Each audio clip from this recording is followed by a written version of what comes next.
बिरसा मुंडा या कहें भगवान बिरसा मुंडा आदिवासियों के महान स्वतंत्रता सेनानी, जिन्हें आदिवासी बिरसा मुंडा के नाम के तौर पर जानते हैं। इन्हीं से जुड़ी हुई बात आज मैं आपके सामने लेकर आया हूं। नमस्कार, मेरा नाम है मनोज बनू। आप देख रहे हैं इंडिया न्यूज़ का डिजिटल प्लेटफॉर्म। जी हां, बिरसा मुंडा के बारे में संक्षेप में आपको बताना चाहता हूं कि बिरसा मुंडा कौन है।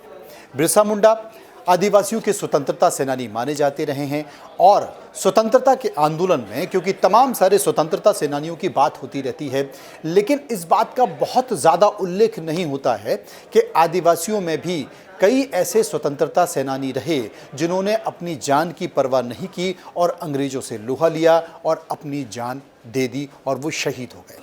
उनमें से एक है बिरसा मुंडा। जी हाँ, बिरसा मुंडा ने 15 नवंबर 1875 में ब्रिटिश सरकार के खिलाफ एक आंदोलन किया। उस आंदोलन का नाम था उल गुलान, और उल गुलान आंदोलन ने ब्रिटिश सरकार के सैनिकों की नाक में दम कर दिया।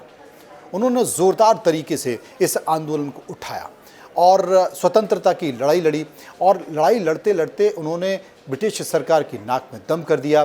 ब्रिटिश सरकार उनसे परेशान हो गई, उन्हें ढूंढने की कोशिश की और अंततः उन्हें पकड़ लिया गया। पकड़ने के बाद उन्हें झारखंड की रांची जेल भेजा गया। वहाँ पर वो लंबे समय तक रहे और बाद में वो शहीद हो गए।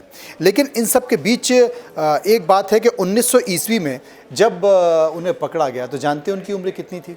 महज 25 साल। महज 25 साल के थे बिरसा मुंडा, या कहें आदिवासियों के भगवान बिरसा मुंडा।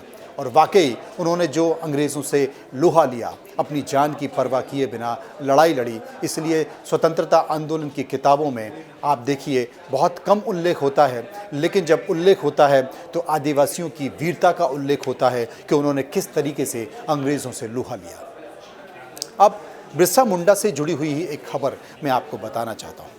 हाल ही में आपने देखा जनजातीय गौरव दिवस हुआ, और जनजातीय गौरव दिवस में भगवान आदिवासियों के भगवान बिरसा मुंडा की एक्ट किया गया, उनका प्ले किया गया, उनका नाट्य मंचन किया गया।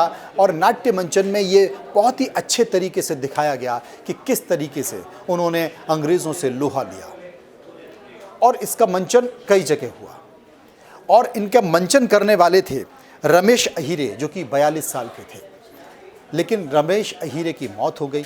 बहुत शानदार प्रस्तुति उन्होंने दी, भले ही उनके ज़िंदगी का पर्दा गिर गया हो, लेकिन उनकी ज़िंदगी में जो ये नाट्य है, ये मंचन है, वो हमेशा याद रखा जाएगा बिरसा मुंडा का, क्योंकि जनजातीय गौरव दिवस जो कि कुछ दिन पहले उन्होंने रखा था। असल में वो स्विमिंग कर रहे थे और तरुण पुष्कर भोपाल में स्विमिंग कर रहे थे, और मात्र 16 फीट की गहराई वाले तरुण पुष्कर में वो डूबने लगे। उन्होंने गार्ड को आवाज़ दी, और आवाज़ जब दी, गार्ड वहाँ पर पहुँचा, तब तक वो बहुत बुरी तरह से उस पानी में डूब चुके थे। CPR देने की कोशिश की गई, लेकिन उन्हें बचाया नहीं जा सका।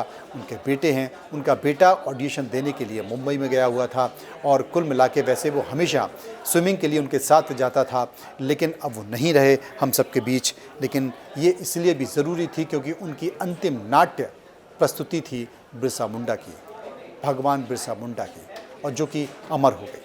फिलहाल इतना ही। आप चलते रहिए इंडिया न्यूज़ के साथ। नमस्कार।